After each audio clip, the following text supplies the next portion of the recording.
Hey guys, welcome back to my channel and I'm back again with another really interesting coding interview question video. This time guys, we are going to solve question number 898 bitwise odds of subarray question.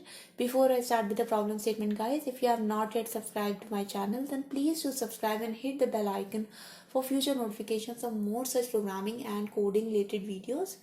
And let's get started. So basically guys, we are given an array of non-negative integers and we want to find out that for every contiguous array. Let's understand what is a contiguous array first of all.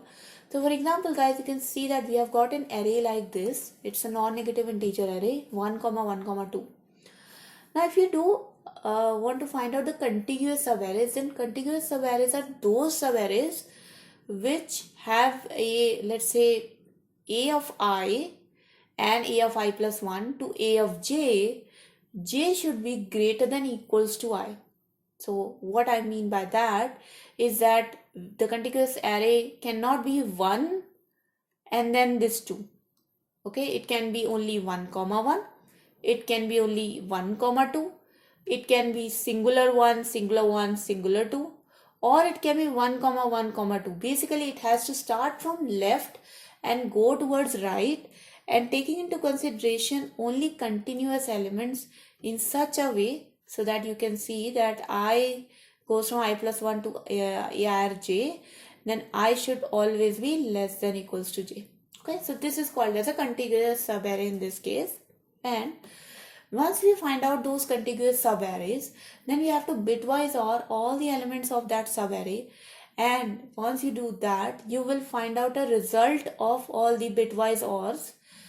And this resultant array of bitwise ORs, you want to basically find out only the unique results from that and return the number of unique results. Okay, so let's understand it this by this example. So for example, in this case, all the possible contiguous subarrays are listed here. So 1, singular 1, singular 1, singular 2, 1, comma 1, 1, comma 2, and 1, comma 1, comma 2. Now, if you bitwise OR all the elements in these contiguous subarrays, then you will get 6 results. So obviously, for the singular elements, you'll get the single element values itself, like 1, comma 1, comma 2. If you OR 1 with 1, you will get 2. If you OR 1 with 2, you will get 3. And if you OR 1 with 1 and 2, you will again get 3. Okay. So there are 3 unique values out of all these bitwise OR results, which is only 1, 2 and 3. So that's why the output is 3 here.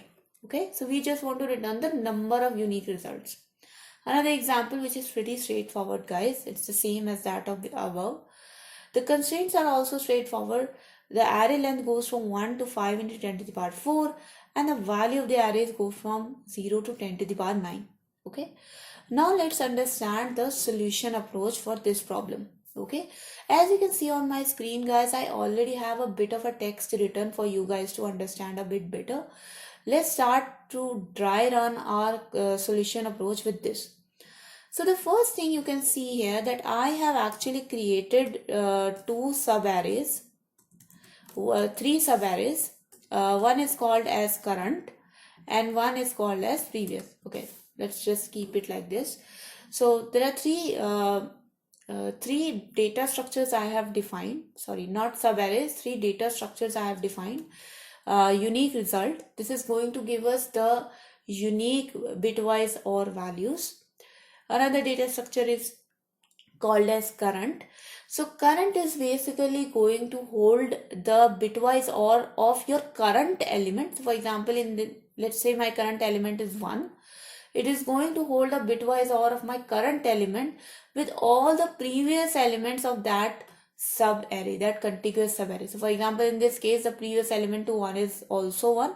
So it will have the OR result of 1 with the previous one and also the 1 itself. Okay, so that's our current subset. Then we have, so that's our current set.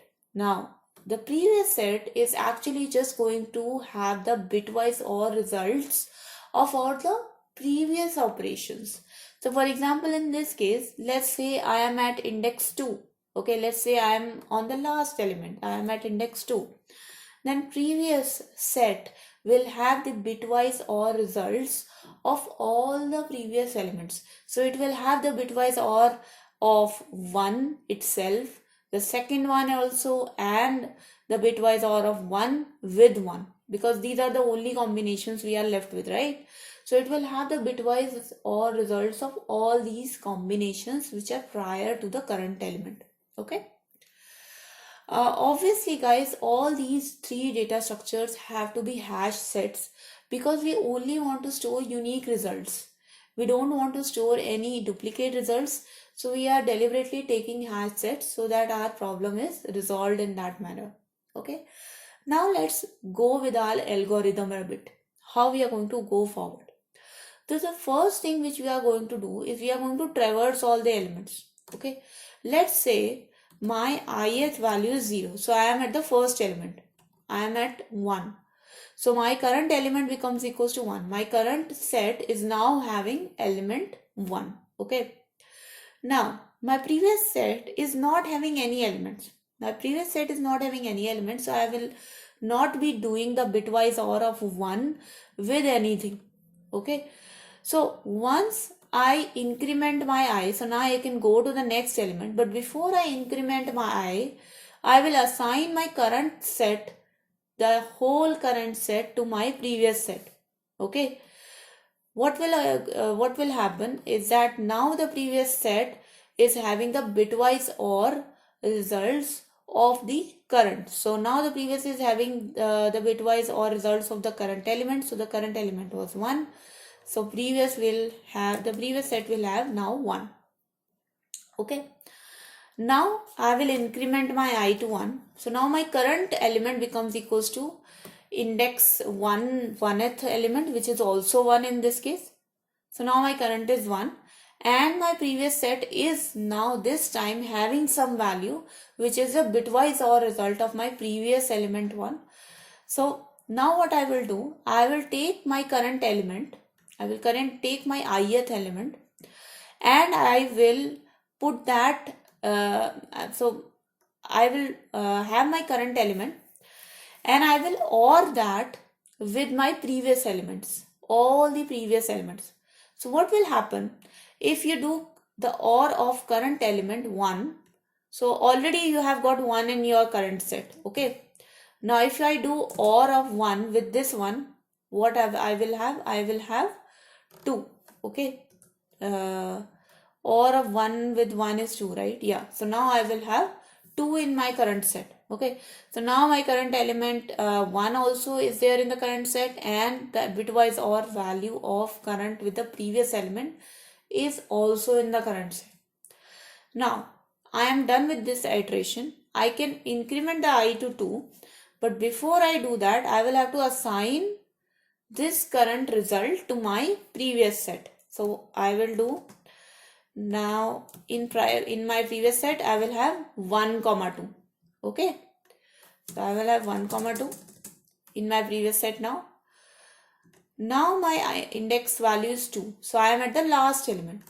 So now my current set is only having 2. Okay. Now my current set is only having 2, but my previous set is having the previous OR results of the elements which are prior to the current element. So I have to OR my current element with all these previous elements. So I will do 2 OR with 1. And if you do 2 OR with 1, what are you going to get? You're going to get, I think 1. Yeah. So if you OR 1 with 2, you get 1. And if you OR 2 with 2, then you get 2. Okay. So now at the end of my array, my previous subset will have 1 and 2. Okay.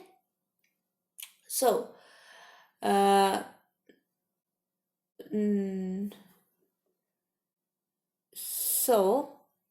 oh no, sorry.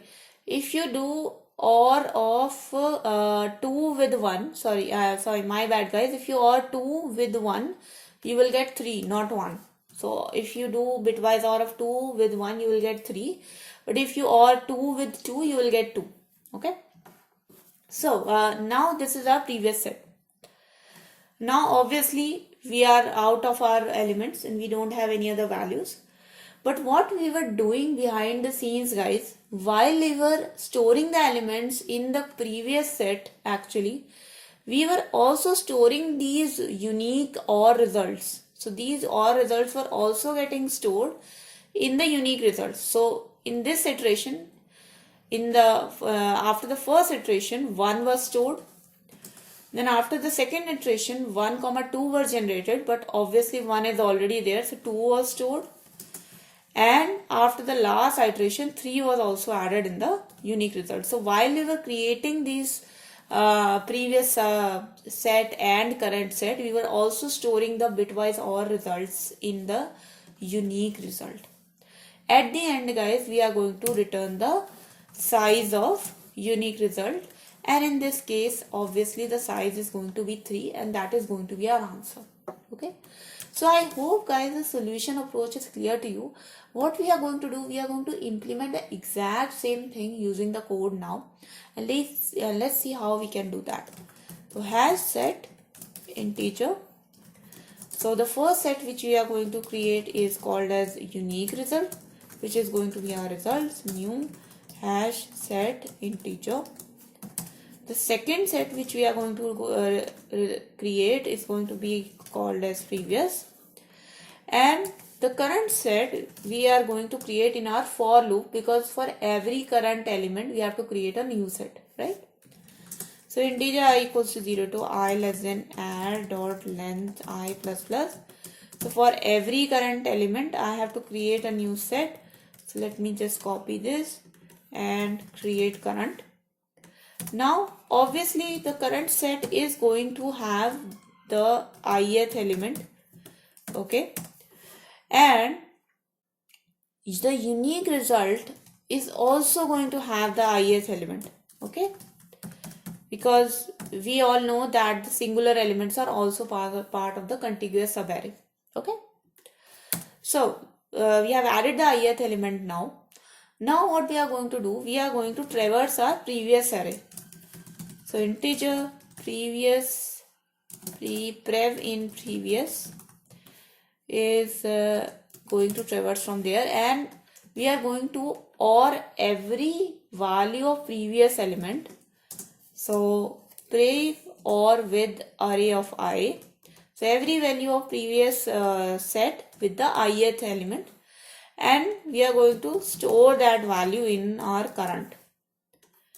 Also we are going to store the same value in our unique results as well, okay, because a unique result and current are both sets, so they will only store the unique values. Once this entire thing is done, then we are going to assign previous to our now created current value. So obviously, for example, in this case, the current became 1, 2. So this whole current is now assigned to previous. And now the next previous becomes current. And the next element can be now bitwise OR to these elements. Okay. Finally, when this entire for loop is completed, the unique result is going to have all the unique values. So return unique result dot size. Let's run this code, guys. Let's see if this works.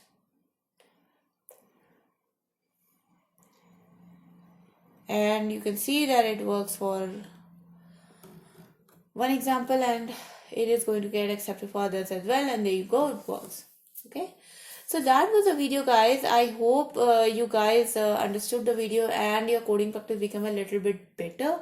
If I talk about the time complexity for this solution, guys, then for this solution the time complexity is going to be order of n square. So t is going to be order of n square. The reason being is that we are doing the bitwise OR operation of every element with all the subset elements in the down the lot. So that's why the time complexity is order of n square.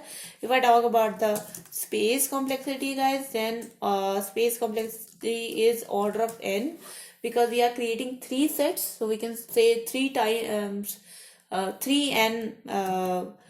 If we are storing an element, then basically 3n space is being used. So using the big O, we can say that it's only order of n. Okay. So that was the video, guys. I hope you understood the solution and you like the solution as well. If you do, then please do not forget to like this video, share this video with your friends. Please do subscribe to my channel and hit the bell icon for future notifications. Write down in the comment section below anything you want to say to me, guys. Any feedback is definitely welcome. And thank you so much for watching, guys. I'll see you guys in the next video. Until then, take care and bye bye.